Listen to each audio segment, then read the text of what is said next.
So চলে আসলাম ছোট ভাইদের ফ্যাক্টরিতে। কিভাবে কাঁচা পাতা থেকে কাপগুলো পার করে চা তৈরি করা হয় সেই প্রক্রিয়াগুলো আজকে সম্পূর্ণ দেখাবো। দিনের শুরুতে দোয়া ওঠা 1 কাপ গরম চায়ের স্বাদ নিতে সবাই চায়। চায়ের লিকারের করা গন্ধ সতেজ করে তোলে ক্লান্ত দেহ ও মনকে। চা গাছের বৈজ্ঞানিক নাম হচ্ছে ক্যামেলিয়া সিনেনসিস।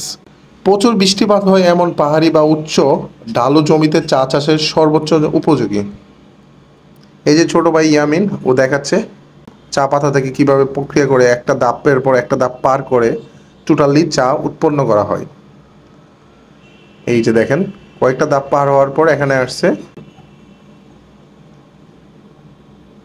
চা গাছ হতে পাতা সংগ্রহ করতে ব্যক্তিকে যথেষ্ট দক্ষতা থাকতে হবে, কারণ দুটি পাতা ও একটি কুড়ি একসঙ্গে তুলতে না পারলে চায়ের আমেজ অনেকাংশ নষ্ট হয়ে যায়।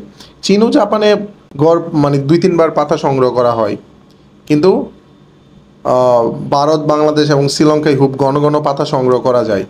এই দেশগুলোতে বছরে গড়ে 16 থেকে 20 বার পর্যন্ত চা পাতা সংগ্রহ করতে পারে।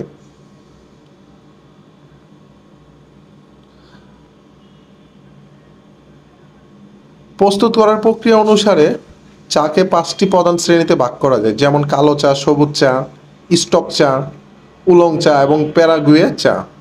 এছাড়াও সাদা চা, হলুদ চা, পুয়ের চা সহ আরও বিভিন্ন ধরনের চা রয়েছে, তবে সর্বাধিক পরিচিত হলো সাদা, সবুজ, উলং এবং কালো চা। এবং আমাদের সৌভাগ্য হয়েছিল এই ফ্যাক্টরির চা খাওয়ার, এবং অনেক সুস্বাদু চা। 1 কাপের জায়গায় আমরা প্রতিদিন 2 কাপ 3 কাপ করে খাইছি এক এক বেলায়। আর ইয়ামিনকে অনেক ধন্যবাদ। এখানে বিভিন্ন কোয়ালিটির চা নির্ধারণ করা হয়।